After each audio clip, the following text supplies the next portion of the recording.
بسم اللہ الرحمن الرحیم۔ السلام علیکم ناظرین، براق ڈیجیٹل کے پوڈ کاسٹ کے ساتھ میں ہوں آپ کی میزبان اصبا بلوچ۔ ناظرین، آج ہم خطے کی بدلتی ہوئی جنگی صورتحال، سیکیورٹی فورسز کی کامیاب کارروائیاں اور افغانستان میں دہشت گرد نیٹ ورکس کے خلاف پرعزم کارروائیوں پر بات کریں گے، اور اس وقت اسٹوڈیو میں ہمارے ساتھ موجود ہیں عبدالغنی کاکڑ صاحب۔ تو آئیں سے ان کی رائے جانتے ہیں۔ السلام علیکم سر، براق ڈیجیٹل میں خوش آمدید۔ سر، آپ یہ بتائیے گا کہ وزیر اعظم اور field marshal general Syed Asim Munir کی سعودی ولی عہد محمد بن سلیمان سے اہم ملاقات کو آپ کیسے دیکھتے ہیں؟ بسم اللہ الرحمن الرحیم۔ دیکھیں، یہ ملاقاتیں تو اس تسلسل کا حصہ ہیں کہ اس وقت اس جنگی کیفیت میں پاکستان کو کس طرح اس تسلسل سے دور رکھا جائے، اور جو ہمسایہ ممالک ہیں ہمارے، خاص کر ہمارے جو اسلامی ممالک ہیں جن کے ساتھ پاکستان کا ایک اہم ترین رشتہ بھی ہے، تو اس میں پاکستان کا جو قائدانہ ایک کردار ہے، اسی تسلسل میں اس طرح کی ملاقاتیں ہو رہی ہیں۔ آپ کو پتہ ہے کہ جو خلیجی ممالک ہیں ان کو اس جنگ میں دھکیلنے کی ایک منظم منصوبے کے تحت کوششیں کی گئی ہیں، اور یہ کوششیں بدستور جاری ہیں۔ تو پاکستان نے اپنی اس شاندار جو فارن پالیسی ہے اس کے تحت یہ انشور کیا ہے کہ نہ صرف اس جنگ کے جو اثرات ہیں وہ پاکستان پہ نہ آئیں، بلکہ کوشش یہ ہے کہ جو مشرقی وسطیٰ کے دیگر ممالک ہیں ان ممالک کو بھی اس تسلسل سے دور رکھا جائے۔ جو ہوسٹائل کنٹریز ہیں، جو امت مسلمہ کے دشمن ہیں، ان کی کوشش یہ ہے کہ جو اسلامی ممالک ہیں وہ آپس میں بھی لڑیں، اور ان کو اس تسلسل کے دوران اس جنگ کا ایسا ایندھن بنایا جائے تاکہ ان کے جو اہداف ہیں وہ ان کو ہٹ کر سکیں۔ اب آپ نے یہ دیکھا ہوگا کہ پچھلے کچھ عرصے کے دوران جب سے ٹرمپ انتظامیہ نے یہ جنگ شروع کی ہے، اس میں پھر اسرائیل کا جو کردار سامنے آیا ہے، اس میں مسلسل یہ کوششیں بھی دیکھنے میں آ رہی ہیں کہ وہ سعودی عرب کو، اسی طرح پھر آپ نے دیکھا کہ متحدہ عرب امارات کو، بحرین کو، پھر انہوں نے دیگر مختلف جو ممالک ہیں، قطر بھی اس میں شامل ہے، ترکیہ بھی اس میں شامل ہے، ان کو انہوں نے جان بوجھ کے اس لیے انگیج کرنے کی کوشش کی کیونکہ ان کا ہدف صرف یہ نہیں ہے کہ وہ ایران کو ہٹ کرنا چاہ رہے ہیں، ان کا ہدف یہ ہے کہ وہ اس پورے ریجن کو اپنے مفادات کے مطابق ان کو اس زاویے سے انگیج کرنے کی کوشش کر رہے ہیں تاکہ ان کے جو مقاصد ہیں وہ پورے ہو جائیں۔ آپ کو پتہ ہے یہ جو اسرائیل ہے، اسرائیل نے یہاں پہ ایک منظم منصوبے کے تحت کام شروع کیا ہے۔ یہ منصوبہ جو لوگ نہیں جانتے تو وہ تو ظاہر مختلف زاویوں سے اس کو دیکھیں گے، لیکن ایک چیز جو بہت اہم ہے، اور پاکستان ایک ذمہ دار ریاست ہے، پاکستان نے ایک ذمہ دار ریاست کا کردار نہ صرف عملی طور پر ثابت کیا ہے بلکہ اس کردار کے حوالے سے پاکستان کا جو موقف ہے وہ پوری دنیا تسلیم کر رہی ہے کہ پاکستان کے اس شاندار جامع کردار کی وجہ سے معاملات بہتری کی طرف بڑھ رہے ہیں۔ اور آپ کو پتہ ہے یہ جو فیصلے ہوتے ہیں نا اس طرح کے حالات میں، اس طرح کے گمبھیر صورتحال میں، وہ پھر جذبات سے نہیں کیے جاتے، وہ جو ہے وہ فیصلے قومی مفاد کو دیکھ کر کیے جاتے ہیں۔ تو پاکستان اس وقت جو فیصلے کر رہا ہے وہ قومی مفاد کو بنیاد بنا کے کر رہا ہے، اسی لیے کچھ لوگ شاید ان کو محسوس کر رہے ہوں گے کہ ان فیصلوں میں کوئی چیزیں ایسی ہیں جو ان کی نظر میں ٹھیک نہیں ہیں، لیکن وہ لوگ اپنی جو تعصب کی اینک ہے یا مفاد پرستی کی جو اینک ہے انہوں نے لگا رکھی ہے، وہ اس کو لگا کے نکال کے دیکھیں، پھر ان کو سمجھ آئے گی کہ اس وقت آپ کی عسکری قیادت پاکستان کو اس بحران سے نکالنے کے لیے کس بہترین طریقے سے، کس جامع طریقے سے پالیسیاں انٹروڈیوس کروا رہی ہے۔ اور آپ کو پتہ ہے یہ جو ہماری فارن پالیسی ہے، اب عام دنوں میں تو آپ کو شاید اندازہ نہیں ہوگا کہ کس طرح بہتر ہے، آج آپ کو محسوس ہو رہا ہے کہ آپ کی فارن پالیسی، آپ کی قیادت کس ہاتھ میں ہے، آپ کی قیادت کس محفوظ ہاتھ میں ہے، کس محفوظ طریقے سے آپ کی قیادت جو آپ کو آپ کے اس پورے بحران کو آپ سے اس کے اثرات سے آپ کو دور رکھنے کی کوششوں میں کامیابی حاصل کر رہی ہے۔ الحمدللہ آپ دیکھیں 18 دن ہو گئے ہیں، 18 دنوں سے آپ افغانستان کے ساتھ جنگی اثرات آپ کے سامنے، آپ نے دیکھا کہ کوئی صورتحال روٹین لائف ایکسرسائز کر رہی ہے، کوئی بہتری آپ نے دیکھی کہ کوئی ایسی چیز جس کی کمی محسوس کی گئی ہو؟ بالکل نہیں ہے، نارمل لائف روٹین پہ چل رہی ہے۔ لیکن جو چیزیں دیکھنے میں آئی ہیں وہ یہ ہے کہ ان تمام معاملات میں ایک منظم منصوبے کے تحت کام کیا جا رہا ہے۔ دیکھیں، اسرائیل گریٹر اسرائیل کے لیے کام کر رہا ہے، مودی سرکار ہندوتوا کے فلسفے پہ چل رہی ہے، وہ اپنے جو ان کا اکھنڈ بھارت والا جو ان کی جو سوچ ہے وہ اس کے تسلسل میں کام کرے۔ اور ان دونوں کی نظریات کیا ہیں؟ اسرائیل کہتا ہے کہ میری گریٹر اسرائیل کی راہ میں جو رکاوٹ ہے وہ ایران ہے، اور بھارت کہتا ہے کہ میری راہ میں جو اکھنڈ بھارت کا جو فارمولہ ہے جو ہم نے طے کر رکھا ہے اس کے لیے جو رکاوٹ ہے وہ پاکستان ہے۔ تو اب یہ ان دونوں ممالک کو، آپ کو پتہ ہے انہوں نے پھر ان دونوں ممالک کو انگیج کیوں کیا؟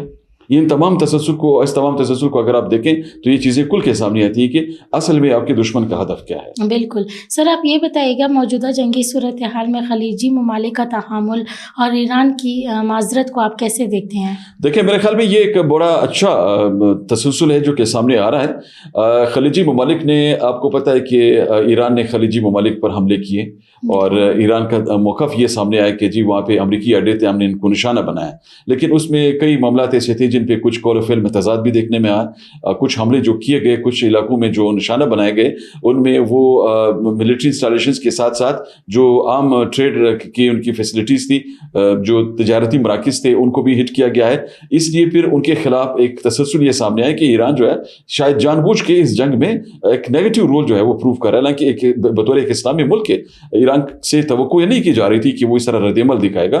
تو پھر چونکہ یہ غلط فہمیاں جان بوجھ کے پیدا بھی کی جا رہی تھی، تو پاکستان نے اس میں جو کردار ادا کیا اس کردار کی وجہ سے آپ نے دیکھا کہ ہمارے فیلڈ مارشل عاصم منیر صاحب کی قیادت میں ہمارے حکومت نے جو کردار ادا کیا، جس طرح ہم نے سفارتکاری کی اور جو کوششیں ہم نے کی، ان کوششوں کے اثرات اب یہ سامنے آئے کہ مشرق وسطیٰ نے ایران کے اس نیگیٹو اپروچ کو بھی اگنور کیا اور ان حملوں پہ انہوں نے خاموشی اختیار کی، تحمل کا مظاہرہ کیا.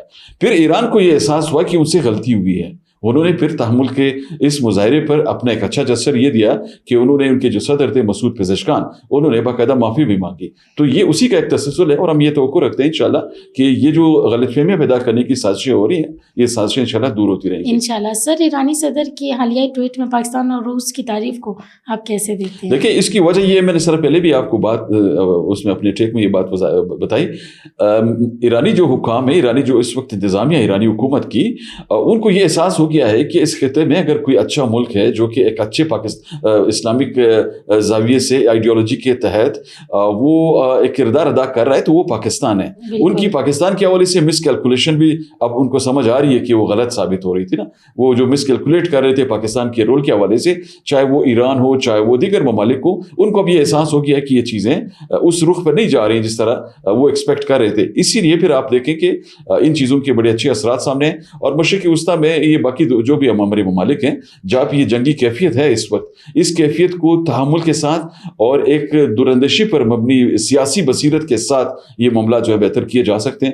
اور ہماری امید ہے انشاءاللہ کہ جو قیادت ہے اسلامک اس میں ورلڈ کی، وہ یہ جو اینٹی اسلام کا جو ایک نظریہ سامنے آ رہا ہے، اس کے تسلسل میں ایک اچھا کردار ادا کریں گے تاکہ اس سے وہ اس بحران سے نکل سکیں. سر، بلوچستان میں سیکیورٹی فورسز کے انٹیلیجنس بیسڈ آپریشنز کو آپ دہشت گردی کے خاتمے کے لیے کتنا مؤثر قدم سمجھتے ہیں؟ دیکھیں لاسٹنگ پیس پروسیس جو ہے بلوچستان میں یہ بہت ضروری ہے.